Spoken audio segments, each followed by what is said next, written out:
In this video, I'm going to show you how to correctly adjust the tension on your Stihl chainsaw with the quick tensioning system.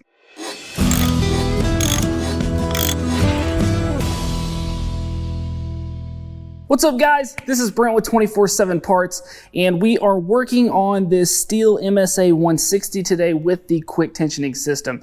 Now, myself personally, I believe that this can be sometimes the most troublesome and the most frustrating system to tightening our chain. I've also heard this from multiple customers, so I am going to go over real quick today how to do this and to do it correctly.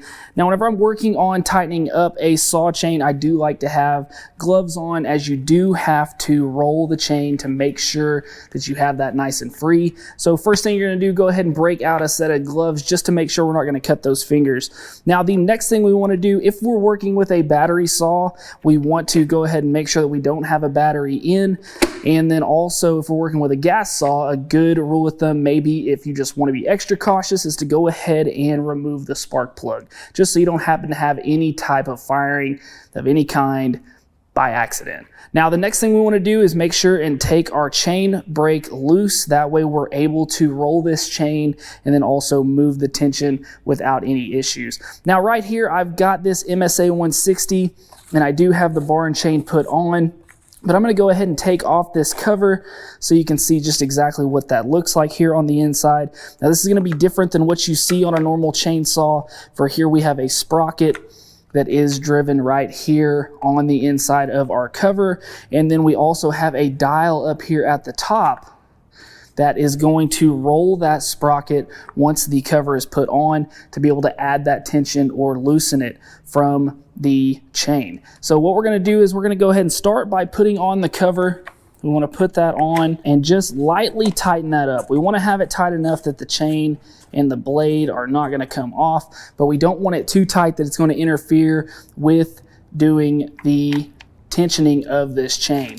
Now, like I said, we have the chain brake loose. You want to go ahead and make sure that that is going to roll, and we're good to go there. Now, as you see here, we do have the chain all the way loose. So what we're going to do is we're going to start to roll this dial. It actually has an arrow with a plus symbol here letting you know that this is how we add the tension. So we're just going to start to roll this until that chain starts to rise, as we're seeing there. Now, what I like to do too is once we get that up and raised to where we have just a little bit of a gap in between there, I like to go ahead and roll the chain again just to make sure that we are on those sprocket teeth, make sure everything is good there. Now, once we've gotten this to this point where we do have this little bit of gap here, what we want to do next is go ahead and raise up on our bar. Now, you'll see there that we have a little bit of wiggle room.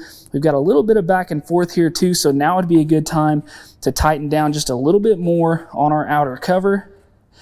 Try to get rid of most of that side to side wiggle, just like that, but also make sure that we still can spin that blade. And then now we want to go ahead and reach up, and we see we have that up and down wiggle. We want to make sure and raise this into the up position. If it's down, we're not going to have the right type of tension whenever we get ready to go cut. So we want to make sure and raise this up. Then we're going to reach back on our dial here and go ahead, and we're going to tighten this up right until it is snug with the bottom of your blade, just like that, with the bottom of your bar. We want to make sure that we have just enough tension that whenever we pull this, it is going to snap back into place. So once we've got that there, tighten this up just another notch here. We've got that to where we're holding it up and that snaps back into place. Now we want to go ahead and tighten this the rest of the way down. And once we have that done, we can flip this closed. We're going to reach up once again and make sure that we can roll that chain smoothly.